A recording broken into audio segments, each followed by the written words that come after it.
Okay, so I'll start with a little bit of information, and we'll take some breaks in between.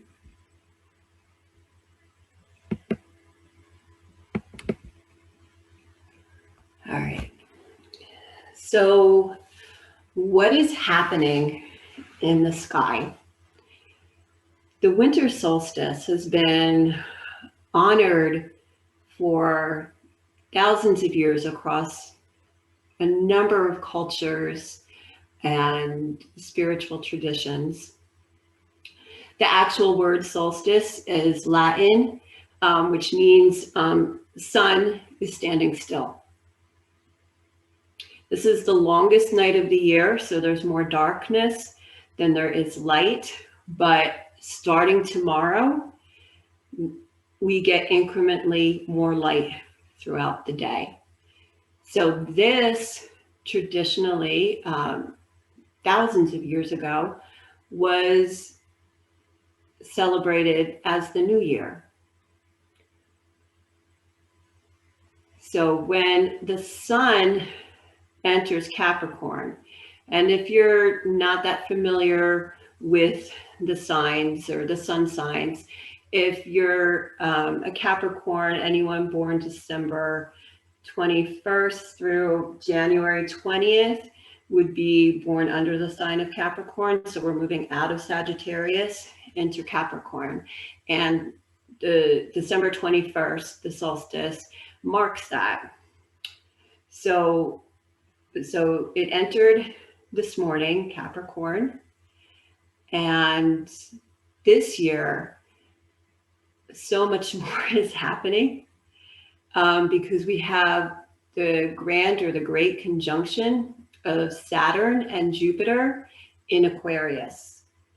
So there's a lot packed into that last point that I just shared with you. It is a profound shift that we're experiencing. And a lot of the hopelessness that we've been holding onto or feeling immersed in is about to shift, about to be released. Good. So just going through the rituals to honor the cycle. And I shared this if you got my email this morning, but the winter solstice traditionally is to embrace a slower, quieter pace of the season, right? So typically, especially where I live in the eastern part of the United States, it is winter now. And things are quieter and slower, especially now during the pandemic. We're more isolated, we're indoors. There's not much open, and it's not even open late. I think it's 10 o'clock, everything has to be closed. So there's not that frenzied pace. It's much quieter, much slower, and there is darkness. So a lot of people are prone to that SAD, the seasonal affective disorder, because we're not receiving the light. And it does affect us on that physical, mental, and emotional level. But within the darkness, there is an opportunity for us to create our own light. So spending as much time outside, spend as much time in the natural sunlight as much as possible. When you are indoors, light a candle, because not only are you creating light, but it's also a great way to meditate. Just watching the flame flicker. We have a wood burning stove in our home, and I enjoy loading the fire and just watching it catch and shift and, get caught up in the beauty of it. It's kind of hypnotic just watching that. but it's also a time for quiet activity. So going inward and just seeing what's there and bringing what's there out. So writing, whether you journal or write poetry. If you'd like to sing, so you're bringing your vibration, your inner vibration out. You can put on your favorite music, or just have a little fun and just sing and get all of that inner workings out. And also, it's a beautiful time to meditate and to pray.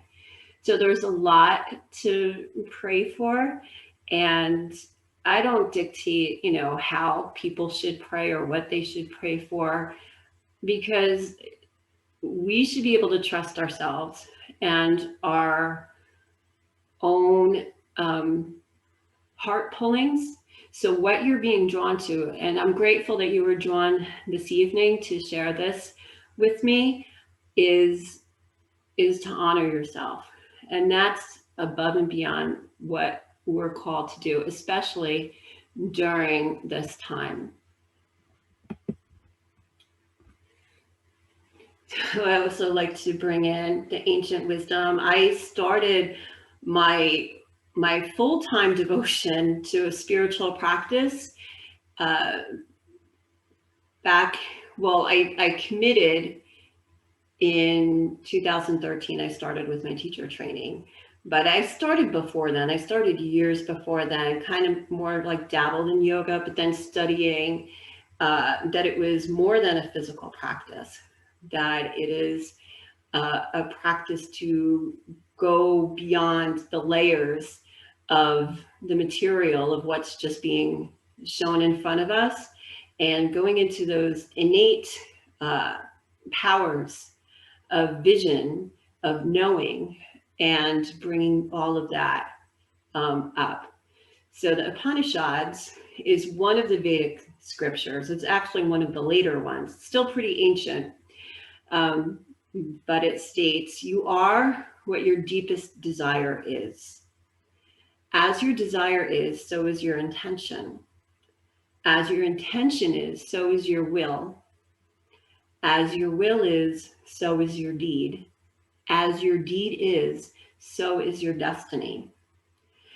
So when we make that choice to follow our own heart, to follow our own desire, to be alignment, and allow everything that we do to be in alignment with that. So when I made the decision to align myself to what I really wanted to do, which is to practice, study, and teach yoga and all of the healing practices that I teach. So that the yoga was the spark for me to dive into other things, which are all related. The more I study, the more I see the dots connecting through the different studies and the different practices. One of the things that I followed quite naturally and excited, I'm really excited and passionate about it, is astrology. And astrology is a science, and it is also an art. So there's the placement of the planets in the sky, and they all have an influence on each other and on us living here on Earth. And the more we study it and understand it, there's like, oh, like it just brings more understanding and more space for acceptance and compassion. And it's like a beacon. It can guide us to what would be the best outcome for us, or what works best for us, because we all have our own nature, right? So the moment that you're born, the way that the planets align is going to have an influence on your your personality, your tendencies, your aversions, those kinds of things. And once you understand them and how it works with the different elements, you can work with what you were born with. And we were all born unique, and we were all born beautiful, and we all were born with purpose. And what I love about astrology is it can give us great indicators to what unique path could serve us best. And again, it's a science and an art, so there's different interpretations of this. That's why I listen to a lot of astrologers who have been doing this much longer than I have. So we'll get into that a bit. Let's just see. All right. So one of the indicators of how the planets affect us is the chakra system. And the chakra system is also from the Vedic studies in India, in the scriptures, and it's basically our energetic system. So it's in our physical body. It matches up with our endocrine system. And when you know the placement of the different chakras, and chakras are wheels of energy, right? And they each have their own quality and their own connection, not only to the endocrine system, to the glands, to the organs, right? So very physical, very biological, but also to the planets, right? So we're talking about the grand conjunction of Jupiter and Saturn. And conjunct means they're close to each other. They're so close that it's like their energy has the same influence, right? So today they're conjunct. They're so close. It's almost like they're in the exact same place. They're in so much alignment. And the energy of Saturn, right, is one of constriction. It is one of discipline. It is one of responsibilities. And you can think of like a high school principal, right? That a little fearful of like, are you doing your work? And that's the energy of Saturn. The energy of Jupiter is opposite. Jupiter is expansive. It wants to play. It wants to have fun. It wants to be abundant and joyful. It is known as the lucky planet. So there's the bigness of Jupiter, right? So think of Saturn has the ring around it, so it kind of holds it in, and Jupiter's just big. Just there's bigness, no apologies with its bigness. So for these two opposing energies to be conjunct with each other, and in the sky, it looks like one big star. So if you're in a place where you could see it, it's like the brightest star. And we're going to talk more about it. It's really exciting. Saturn and Jupiter become conjunct about every 20 years. They have very different paths, right? And the way they move, but they seem to meet up about every 20 years. And it's always in different parts of the sky, and that it's in the part of the sky right now, where it is right now, is really exciting. I'm going to go more into that.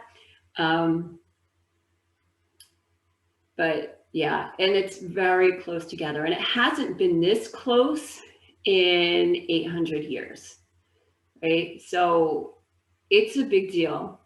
So they meet around every 20 years, but then to get this close does not happen that often. So I don't have a picture of a natal chart, but a natal chart is basically a circle, and in the center of the circle is the hospital bed that you were born in, and all of the planets around you are placed. So there's like a snapshot. It's a snapshot of the positioning of the planets at the moment and the place that you were born. And the circle is divided into 12 pieces. So they kind of look like pizza slices. And those are the 12 signs. And when they're conjunct, they're in the same sign. So you see the two planets together, and they're within a certain amount of degrees apart. So if they're like really far apart, then they're not conjunct. So they have to be close together so that their energy has an equal influence.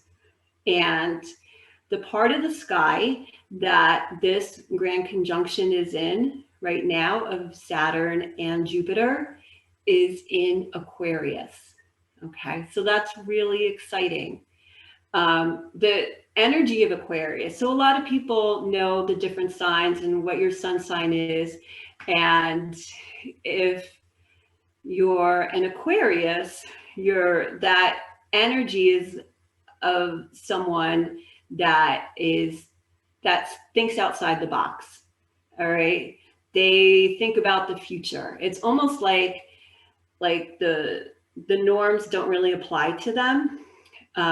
There's also the image of the mad scientist, right? They kind of put things together in unique and different ways that are like outside the rule book and could work even better.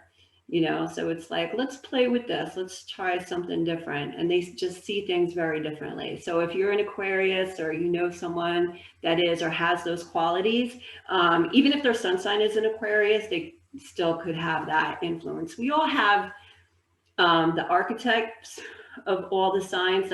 That's how I see it. It's more like a psychological view. And it's just really exciting to study and to practice and to do someone's chart, which I do. I love to do people's natal charts, and it gives them a better understanding. And you can also have dual charts. So if you're in a relationship with somebody and there's certain things where you butt heads, a chart can shed a lot of light on it if you put the two charts together and be like, oh, you're over here and you're over here. This is why you're not seeing eye to eye. Or this is why you get along so great here. And there's all different reasons for that. But so that just very generally, and then I'm going to talk more about the Jupiter-Saturn conjunction because it's really exciting. But I want to take a little break. So let me see, we'll stop the share. Yes. All right. And if you want to get up, we'll get back up into a standing position. Shift so you can see me. I'll just shake it out again because you've been sitting for a bit. If you want to lift one knee up, maybe roll out the ankle, get the synovial fluid moving through the joints, maybe kick out the foot a bit. Nice. And we'll come into a nice standing position. So I'm going to do a little Qigong. This Qigong is, it's not yoga, but there's a lot of similarities because it's another physical energetic practice, right? So our feet are a little bit wider than hip distance apart. And our knees are soft. Our knees are bent. So it's also known as like horse position. So it's almost as if you're sitting on a horse, almost. So, but having that quality, the idea, it's also like a very modified version of a chair pose, right? So feel your tailbone is sinking down. If you want to bring your hands to your hips, and your thumbs behind you, maybe drag the thumbs down and lift the fingers up. So you're shortening the space below the navel and draw that navel in. So you're nice and stable here. When we have weak abdominal muscles, it can cause some low back pain and issues because we're overworking the low back muscles. So to balance it out, get stronger here. Nice. And we'll do some sun breaths here.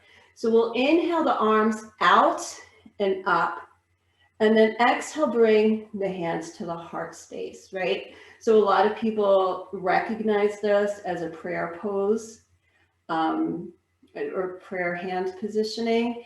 In yoga, this is how we greet each other, is doing a bow to each other and giving the greeting namaste. And it's a hello and a goodbye, namaste, which generally is translated as the light within you, or the goodness within you, the purity within you, is seen and honored by that same light, goodness, and purity within me. So it's bowing to each other's light. So in this prayer position, it also unites the left and the right sides of who we are in front of the heart space. And that's, I love this, love it, right? Because we have opposing energy. There's a lot of duality. And our right side is more masculine, it's more yang, it's more linear, action-based. And the left side is more feminine, it's the yin, and it's the more creative, non-linear, more passive. So we bring both of these sides of who we are together, because we are both, we have both, this duality within us, and bring it together in the heart center so that we acknowledge our oneness within ourselves. We're not splintered or fractured. Okay. And we'll do some breaths here, bringing the hands to the heart. So inhale the arms out and up, and then bring the palms together in front of the heart. Good. So we inhale, open and expand. Exhale, bring it all in. Right. So this movement is mimicking the expansion and contraction of the inhale and the exhale, but also the expansion of Jupiter and the contraction of Saturn. See how it all comes together? It's awesome. Good. We'll do one more big one like this. And bring it all in. Maybe close your eyes. Soften. Just breathing into this space, and just notice what is present. And even, what does it feel like to have your palms together in front of your heart space? Because every position that we put our body in also has an influence on our mood and on our mindset. So when, I'll speak for myself, when I place my hands in front of my heart, I go into a quieter space, and it's really hard for me to be mean to myself when I have my hands here. There's a sense of reverence with this pose. So just breathe into this space. Good. And then we'll release the hands. The feet are already nice and wide, and we're just going to twist side to side. So let your arms be nice and loose, like empty coat sleeves. If you ever tried on your parents' coat as a child and just swinging side to side, this is also for a nice release, a stretching, a rotation, decongesting the spine. So all of these movements, they have their practical benefits and effects, and energetic or spiritual. Whichever word you want to use, to me they're the same. Spirit and energy is the same, and energy, everything is energy. So everything is spirit. It's that subtle energy that's always there, and we can blow past it and ignore it, get distracted away from it, but it's still there. And having this practice of yoga and meditation is to purposely place ourselves in awareness of the energy around us. Okay. We're going to do one more pose. And so we're finding our stillness again. We'll get back into that horse position, right? So your tailbone is dropped down. And we're going to bring our arms around us. So they're nice and soft. Our shoulders are nice and soft. And our hands are shining back to our heart space. Good. And just breathing into the space. So this is a Qigong position. And it's a very lovely position because we also have chakras in our hands. They're little mini chakras, especially in the palms. So you can feel like light energy emitting from your palms and shining it back into your heart. And just visualize your heart shining back into your hands. And if it's helpful to close your eyes and use your breath to bring this forth. You can even bring a mantra with the breath. So you inhale gratitude and you exhale love. So you can even say a sentence. Inhale, thank you. Exhale, I love you. Okay. So holding our body in this position is allowing that prana, that life force energy to move and be in alignment, right, with our intention. Just a few more breaths like that. If you need to come out of it a bit more, you can.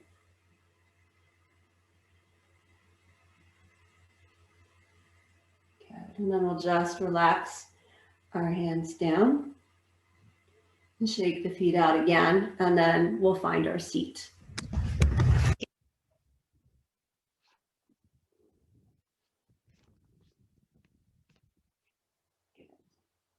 Now I'm going to take a drink of water.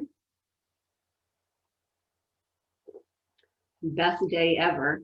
It really is. Every day is the best day ever.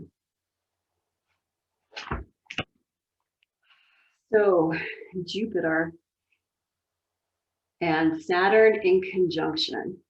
All right. So I talked about they meet up about every 20 years. Their paths cross because it takes Saturn about 12 years to revolve around the sun, and it takes Jupiter 30. So even though they're next to each other, their path is, and it's almost like a racetrack. Like they stay on their own path, but they all have like their own different wobble and different access. So, but every 200 years. So remember, I said they're both in Aquarius right now. There's 4 elements of the signs. So there's earth, water, fire, and air. All right. So Aquarius is an air sign. The qualities of air is cerebral, it's intellectual, it's communication, it's thinking and seeing things differently. So like I said, Aquarius, think outside the box. There's the other air signs is Gemini and Libra. Okay, and they have their own qualities as well, but they all share that same element of air. So every 200 years, they're pretty much in the same element. There's sometimes an exception, but for the most part, they stay in the same element for 200 years. So that means the conjunction shows up in an air sign for 200 years. Yeah. So it'll be different ones, it'll be different times of the year, but when they do meet, it is mostly, with very few exceptions, in the same sign.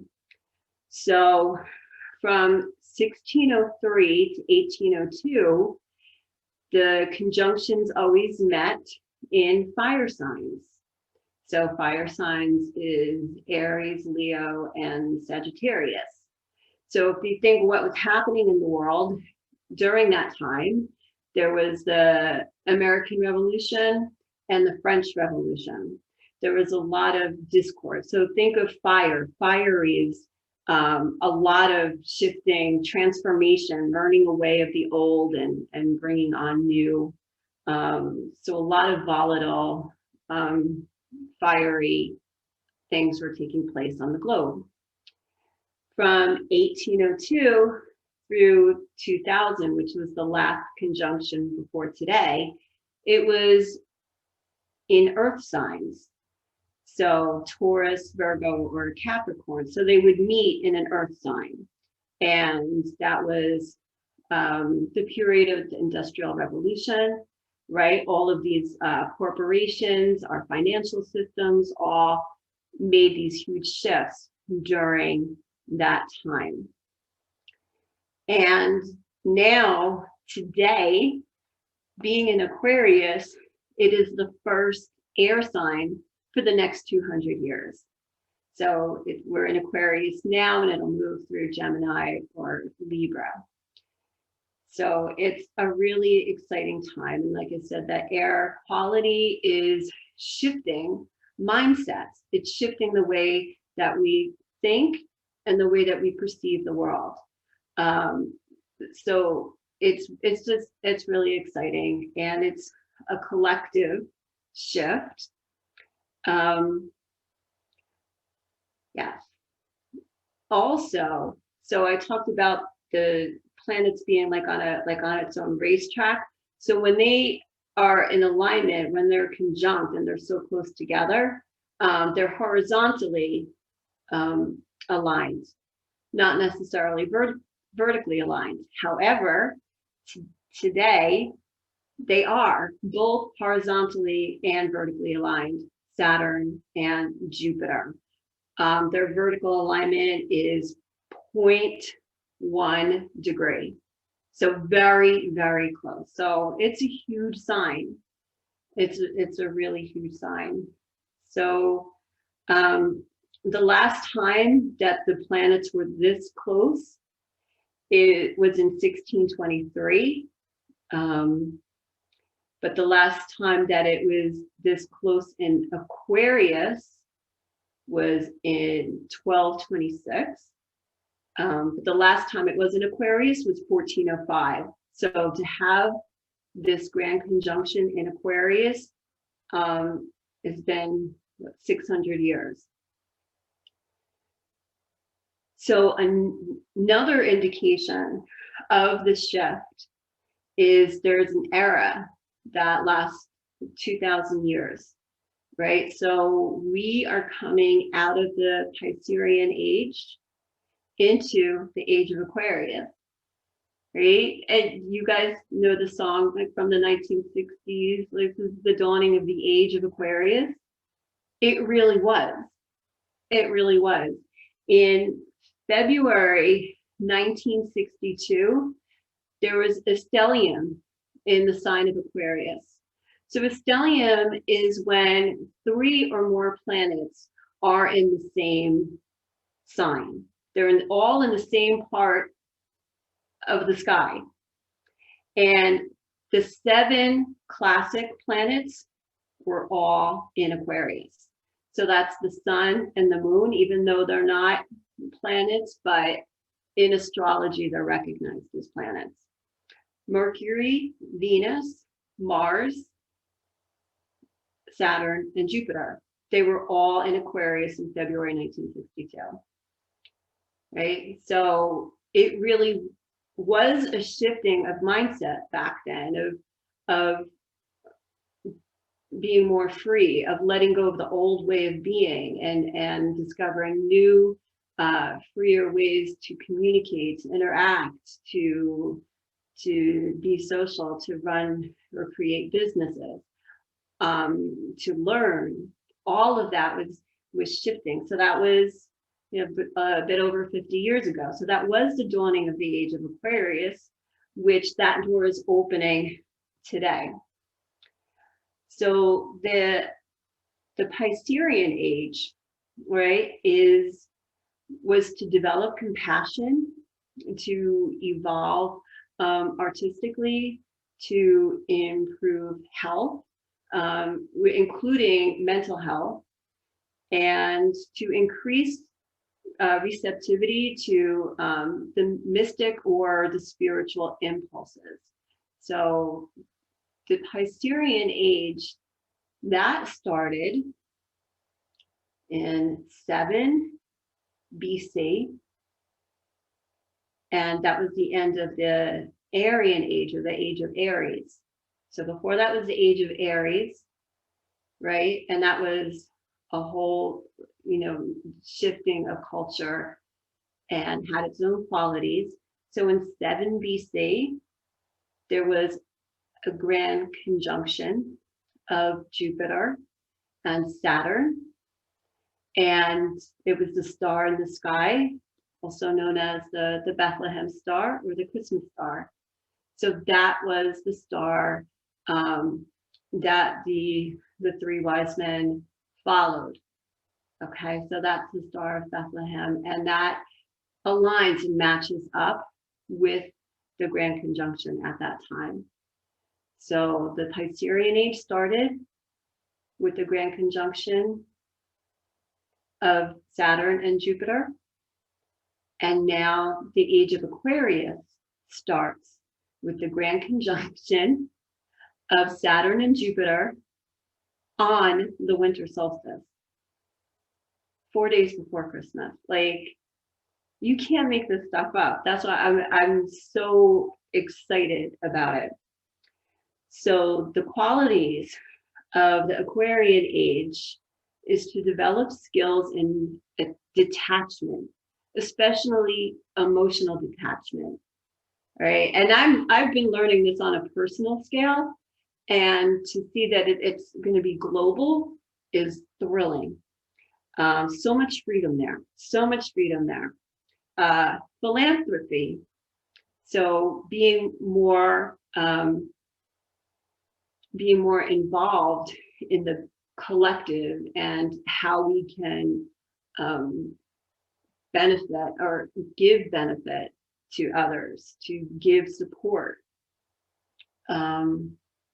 financial support, all kinds of support, and to discover the inner truths of ourselves, right? So it's more of a inward transformation.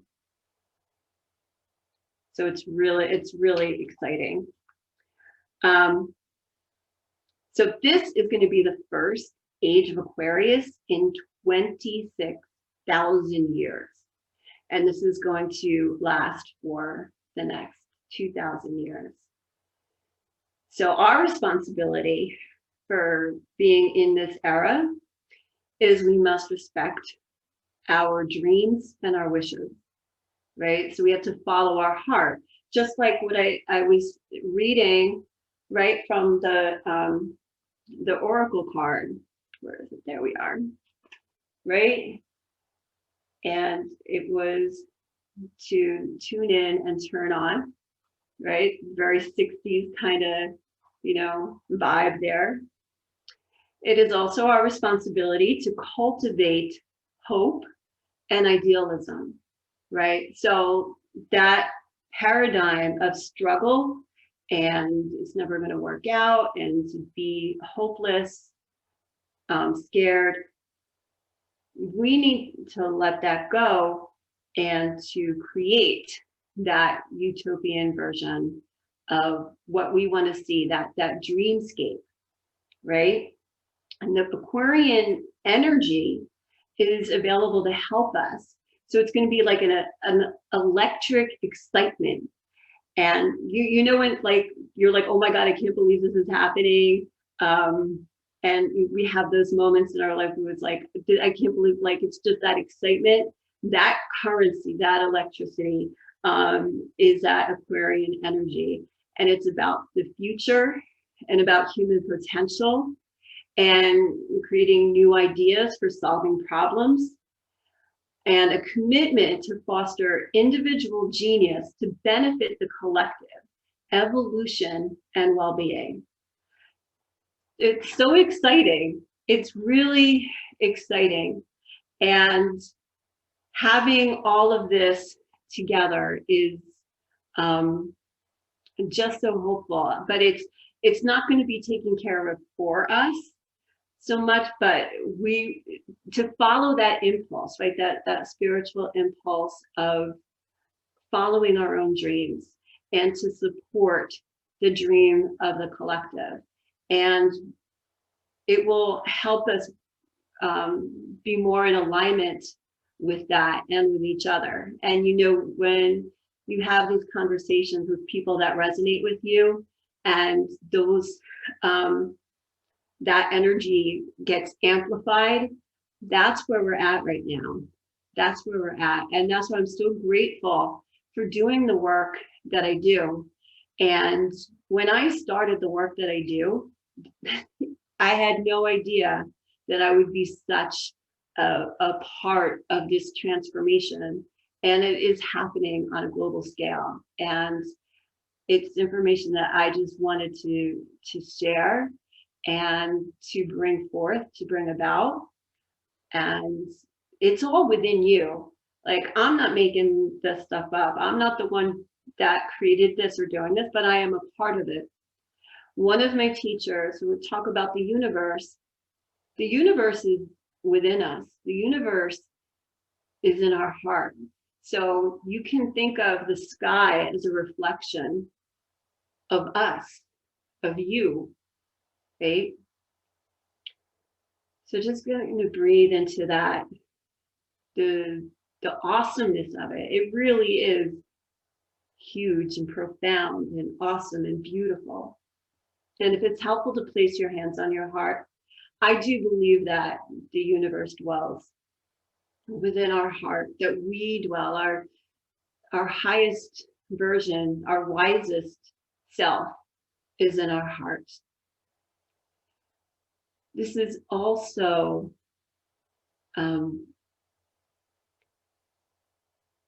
transcending duality, right? So think of the opposing energies of the constriction of Saturn and the expansion of Jupiter. And when they're conjunct, when they come together, right, it has equal influence. It goes beyond. It goes beyond. And it will shift us into a more balanced way of living. I think of, a bird can't fly with just one wing, right? It needs both wings, and it needs both sides of the energy. Think of the inhale and the exhale, right? They're opposite, but they're opposite ends of the same energy. And that's what dwells within us. That's what keeps us alive. That's how we're here, is that opposing energy of the inhale and the exhale. And can we expand that to everything and then bring it back into oneness? To bring it back into oneness, that we're not on this side or this side, that we're beyond us versus them, that all of this duality is really just opposite ends of the same energy. And that energy is the truth, the essence of who we are. I'm going to do another little meditation to bring this to a close. So I talked about Saturn is the planet that rules our root chakra, which is located right at the tailbone, the base of the spine. And right above that, right, is our sacral chakra, our navel chakra, and that's ruled by Jupiter. And the sacral chakra is our pleasure chakra, right? It's how we reproduce and create and feel. And Saturn is how we survive, right? How we live. And bringing these two energies together, right, is that we go beyond survival and we get to enjoy our life, to enjoy our being, to be playful and light and laugh and smile and have ease, have the wind at your back. Okay. So I'm going to show you a mudra, and it brings the index and center finger together. And this just popped into my head right now. I'm not kidding, right? You put them out and they're your peace sign fingers. So that was the start of all of this. We wanted peace in the 60s, and now we're creating that peace here. So we bring the two fingers together, all right? So each finger is, the center finger is our Saturn finger, our index finger is our Jupiter finger. So we're bringing them together. It's pretty cool, right? The more stuff, I was like, it all comes together. So we're going to take our left, and it might appear to you to be my right, but left fingers over the heart space. And keep the right fingertips pointing up. If you're familiar with any Hindu deities, this is a very common position of the hands, and it doesn't always, it's not always in this mudra, it could be any mudra or even just open, and it basically brings blessings and protection. So with your hands in this position, you can just gently close your eyes and just focus on your breath. And so when we place our hands in these different positions, it kind of shifts even the electricity, the energy in our body.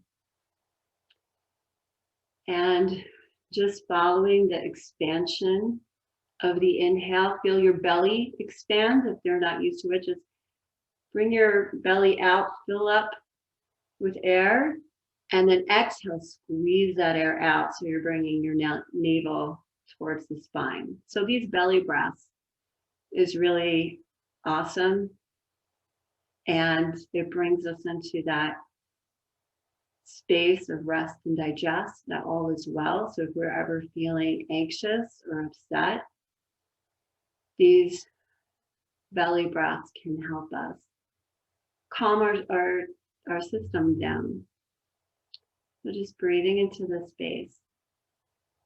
And I'll also offer a visualization on the inhale, going to the third eye. So it's the sixth chakra right in between the eyebrows. And this is our intuition, our seeing beyond what is being presented to us. So it's our inner knowing. And on the exhale, exhale through the heart. So even just bringing your focus to the third eye on your inhale, and bring your focus to the heart on the exhale. So we're uniting our mind and our heart. So they're not opposing each other, they're in alignment with each other. Our heart has its own wisdom, it has its own neurotransmitters.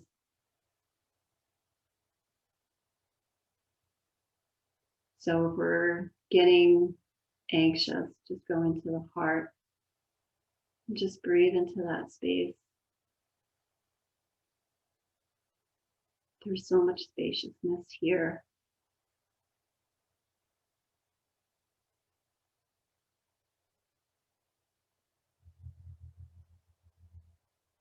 And if you ever get distracted, just bring it back.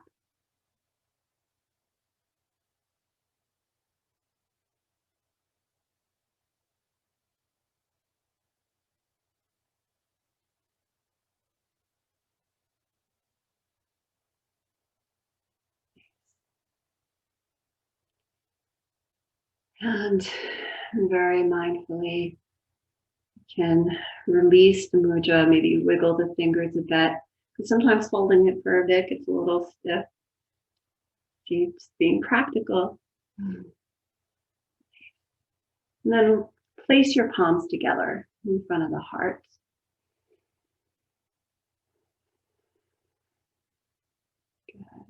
And then bowing your head into the heart space,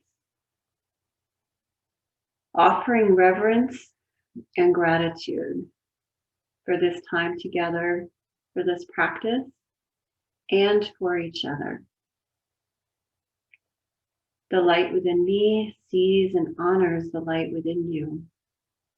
Namaste.